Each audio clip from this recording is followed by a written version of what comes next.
ఎక్కడికి వెళ్తున్నాం బుడ్డి? శ్రీశైలం. ఓం నమ శివాయ. ఓం నమ శివాయ. ఓం నమ శివాయ.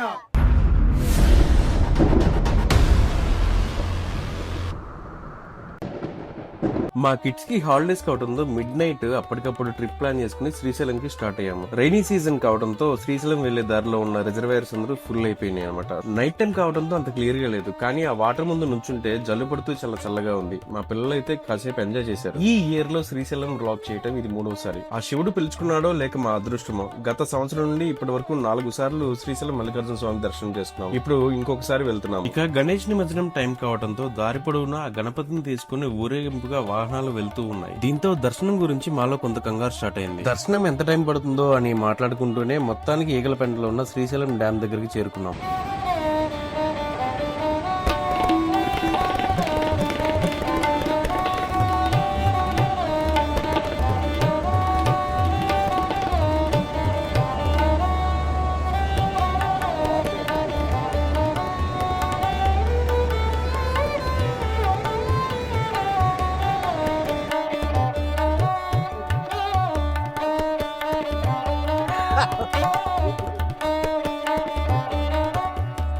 అనుకున్న విధంగానే డ్యామ్ దగ్గర ఈకలపెంట నుండి సుండిపెంటకి జరుగుతున్న క్రాస్ చేసే బ్రిడ్జ్ వినాయకుని నిమజ్జనాల కోసం వచ్చిన వెహికల్స్ నిండిపోయి ట్రాఫిక్ జామ్ కావడంతో దాదాపుగా 3.5 గంటలు వెయిట్ చేసి చివరికి శ్రీశైలం చేరుకున్నాం. శ్రీశైలంలో స్టేయింగ్ కి ఇంతకు ముందులాగా ఇబ్బంది పడాల్సిన అవసరం లేదు, ఎందుకంటే దేవస్థానం వారు కొత్తగా కన్స్ట్రక్ట్ చేసిన గెస్ట్ హౌస్ లు రీజనబుల్ ప్రైజెస్ తో పాటు మంచి అంబియన్స్ అండ్ హైజీన్ గా ఉన్నాయి. మేమైతే రీచ్ అవగానే గణపతి సదన్కి డైరెక్ట్ గా వెళ్ళాము. ఏసీ రూమ్ తీసుకున్నాము. దీనికి 2000 చార్జ్ చేశారు. దీంతో పాటు డిపాజిట్ 2000, మొత్తం కలిపి 4000 మేము పే చేశాము. రూమ్ చెక్అవుట్ టైంలో డిపాజిట్ అమౌంట్ మనకి రిటర్న్ చేస్తారు. మీరు కనుక శ్రీశైలం ట్రిప్ కి ప్లాన్ చేసుకుంటే దేవస్థానం వెబ్సైట్ ఉంటుంది, అందులో దర్శనం టికెట్స్ తో పాటు రూమ్ అవైలబిలిటీ చూపిస్తుంది. ముందుగానే బుక్ చేసుకుని మీ ట్రిప్ ని ఎంజాయ్ చేయండి.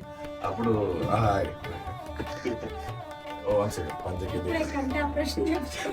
సో ఇప్పుడే మేము వచ్చి లిఫ్ట్ ఓపెన్ అయింది, మేము బయటికి వచ్చాము. బయటకు వచ్చి చూస్తే బాగా చల్లగా ఉండింది బయట.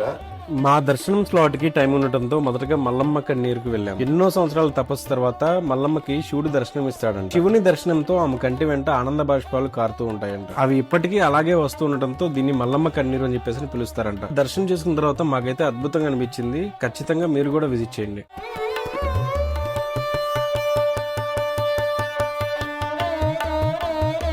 గైస్, ఇప్పుడు మీరు చూస్తున్న విజువల్ శ్రీశైలం మెయిన్ టెంపుల్ లోపలవి. మా అదృష్టం ఏంటంటే దర్శనం తర్వాత మాకు తెలిసిన పర్సన్ మమ్మల్ని దగ్గర ఉండి వృద్ధ మల్లేశ్వర స్వామి అభిషేకంతో పాటు మెయిన్ టెంపుల్ లోపల ఉన్న ఇతర టెంపుల్స్ కి తీసుకువెళ్లి దర్శనంతో పాటు ఆశీర్వాదం ఇప్పించాడు. నాకైతే టెంపుల్ మొత్తం తిరుగుతూ ఉంటే కళ్ళు చెమర్చాయి, ఎందుకంటే చిన్నతనంలో మా తాత తీసుకొచ్చినప్పుడు గుడి లోపల ఎటువంటి ఆంక్షలు లేవు. ఆ టైంలో నేను టెంపుల్ మొత్తం తిరిగేవాడిని. ఆ రోజులు నాకు గుర్తొచ్చాయి. కానీ ఇప్పుడు క్రౌడ్ పెరగడంతో మెయిన్ దర్శనం మాత్రమే పరిమితం చేశారు. పొలిటీషియన్స్ లేదా సెలబ్రిటీలకు మాత్రమే ఉన్న అవకాశం ఈ రోజు మళ్ళా నాకు రావడంతో చాలా ఆనందంగా అనిపించింది. ఇక దర్శనాలు అన్ని అయ్యాక టెంపుల్ లోపలే ఉన్న గోశాలకు వెళ్ళాం. అక్కడ ఉన్న గోవులకు మేమందరం కలిసి పూజలు చేశాం. ఇంత అదృష్టం మళ్ళీ వస్తుందో రాదో ఆ మల్లన్నకే ఎరుక.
ఓం నమ శివాయ.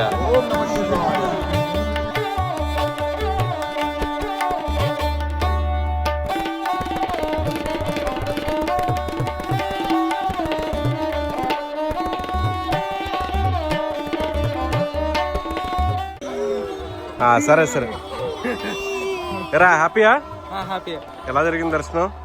చాలా మంచి జరిగిందా? సో బుడ్డి ఎలా ఉంది స్వామి? చాలా బాగున్నాడా?